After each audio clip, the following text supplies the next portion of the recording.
Terrell Thomas, St. John Bosco, DB, class of 2017, been on varsity for 3 years. It's Terrell Bynum, a senior wideout from St. John Bosco, committed to the University of Washington. Jaiden Woodbey, class of 2018, receiver, safety. Been on VAR for 3 years. It's Terrell Mitchell, quarterback, class of 2018. And I've been on varsity for 3 years. Berkeley Holman, class of 2017, wide receiver and returner. Been on varsity for 3 years. I'm committed to Northwestern. My goals this year, honestly, just to get that ring, go undefeated. Individual goals, I don't know, I just want to be better than I was last year, honestly. Well, for us, it's ring season, so our whole goal is to get that ring and finish on top like we did in 2013. For me, my goal is to have at least 1,000 yards receiving, a couple more than 5 returns for touchdowns and special teams, and yeah, that's it right there. Going into the 2016 season, I don't really have many goals for myself, but team-oriented. I feel as if I trust in the coaching staff, that'll take us far and that my stats will take care of themselves. My goal really is just to get some jewelry on my finger, really. I just want to play as many games as possible to get everybody an opportunity to get to the next level. I feel like we have everyone that's playing can get a D1 offer, so I'm just excited for that. My personal goals for this year is being a man and, show these coaches that being small ain't nothing. It's all about hard. And try to break the record for picks and pick sixes this year too. And for our team goals, we going to Jerry.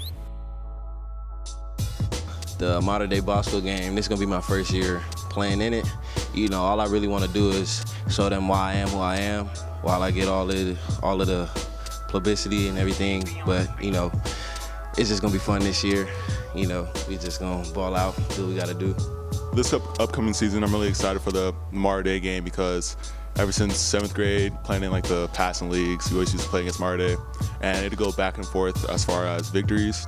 And so sitting my freshman year and seeing us, obviously we won our freshman and my sophomore year, going into my junior year, I'm happy and excited to get the opportunity to beat them personally. And since it's our rivals, I feel like going into the week that it's going to be a lot of attention on that game, and a lot of people are going to be there. As far as the audience and our student section is going to be lit, of course. And so I'm really excited for it. This is my 4th year playing against Mater Dei. It's always a big game. It always comes down to us two for the league. It's always lots at stake with it.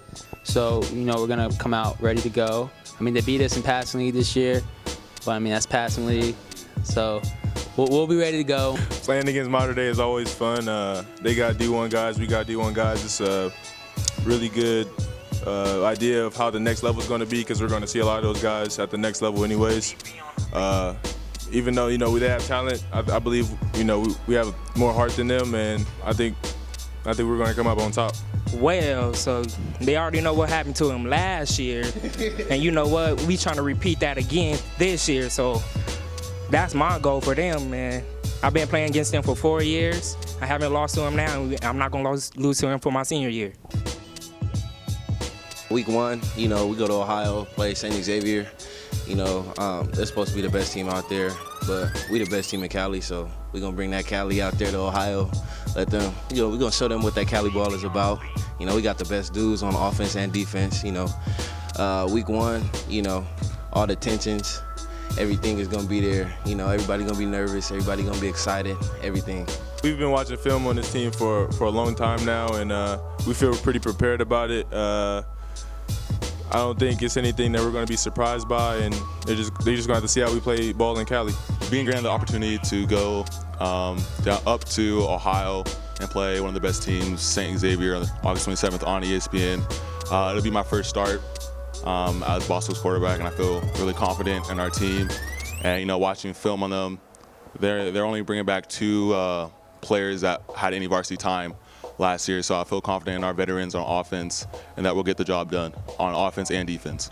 This is my 3rd year traveling. We always go out of state. Went to Hawaii sophomore year, went out to New Jersey last year, and going up to Cincinnati this year.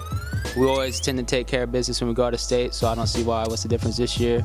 Although they got quarterback going to Penn State, some few playmakers on defense, I think we'll take care of business. Listen here, man. We finna show these cornfreads, collard green, cornbread, all that out there in Ohio.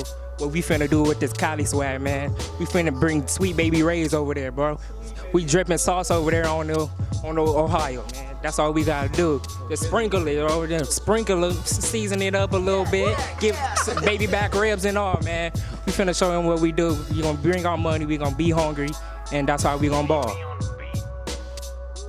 The most influential coaches that have been helping me at Bosco so far is Coach Hall, Coach Johnson, Coach King. They've been helping me get the play calls down on offense and defense, and, I progressed a lot throughout the first couple of weeks till now.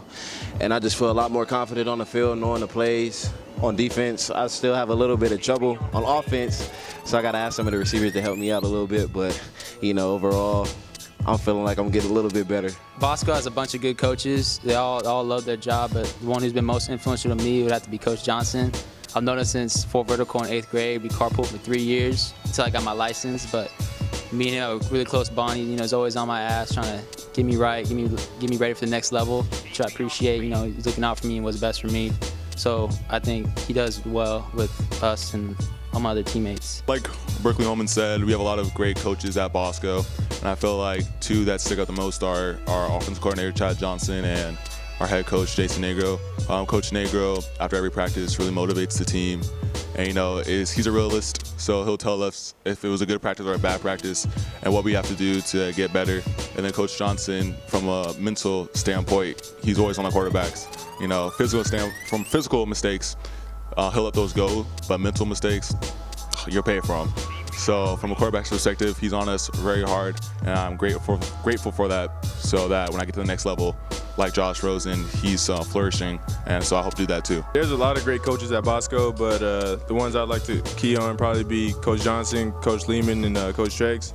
They always teach me that, even though I'm really athletic and I can get by with a lot of stuff just on the high school level, they always teach me to be better for the college level, and if anything goes after that. But they're always telling me the little stuff about my routes and how I got to come out of breaks like this because a college DB won't do what a high school DB will. So they prepare me for the next level. A key coach that I'd like to talk about is Coach Rich. He's been good, inspired to me, and I've been with him ever since sophomore year. He been coaching me up ever since then to my senior year. I love him, man. He treat me like a son to basically invite us to his house, at the end of the season. And I love him. He taught me everything. And we're back with the Madden experiences. Real Mitchell. All right, so my Madden experience dates back to my Pop Warner days. A couple of my friends, after our games, we used to go back to my friend's Anthony house and play around Robins. I don't think I was all that good because I'm more of an NCAA guy, but I won some, I lost some. Madden experiences number 2, Berkeley Holman. Not very good. Beat Terrell Bynum 2 weeks ago. My first Madden experience goes back to 06 with McNabb on the cover. My brother came home with it, popped in the original Xbox, and I had no idea what I was doing. He used McNabb and T.O. and all those guys, and I got killed. That's all I know. So it's my first Madden experience with my big brother. Man, my first Madden experience was probably when I was like 8 or 9. My brother had me play against him. And I actually remember too, because he was with the Patriots and I don't know what team I was on, but all I know is that I didn't know what I was doing. And I lost, I think it was like 96 to like 6, something like that. But, I thought the game was cheating. So, I just threw a little tantrum. I was just upset that I lost on my first Madden game,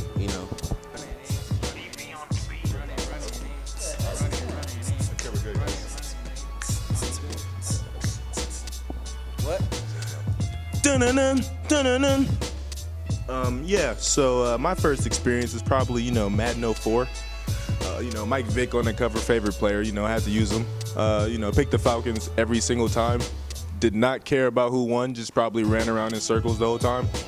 Yeah, it was pretty nice. I probably just ran 4 verts every single time.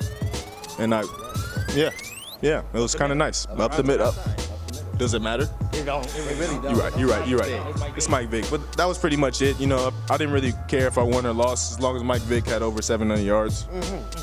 And we're going. And we're back with Father Sauce. AKA Minute Maid, also known as Terrell Thomas. Drip. 21. Okay. My first Madden experience, man. I'm sitting on the couch playing a game. My dad walking there. Man, you don't know your coverage. You don't know nothing. I'm like, get on the sticks. So he got on the sticks. So I'm like, all right, for sure. You already know I had to put the quarters on 10 minutes. So, man. So, you know, I'm playing them. He over there talking about, pick the Raiders. D-ball, Randy Moss all day. Guess what the score was? 70-something. 105-0. Whoa! My first D1 bound experience probably goes back to when my brother was at Bosco in 2012 when Paulie knocked out us in the playoffs. But that pregame tunnel turn up that they had was pretty hard. But I saw it on YouTube, D1 bound, they got it, and that's it. My first D1 bound experience, man, I was watching videos on YouTube, and I just so happened to go past the D1 bound video, and it was J.J. Taylor. I guess he juked somebody out his socks, and they just kept rewinding it. Had him do the splits and everything. Like, I was like, whoa, like, what's going on? So, you know, I was looking for them the next 7-on-7 tournament I went to. My first time seeing D1 bound, man, I see Ty John juke the homie out, man. So cold. Coldest spin move I ever seen. Had that boy twerking. He had to sign up for the twerk team, I swear. Just, killer. I was like, ah. I couldn't even shake his hand after that. Like, that was my homie. I didn't look at him to say no more. Well, my first D1 bound experience, I was on YouTube, and I was looking up Josh Rosen, of course, when he was back in high school.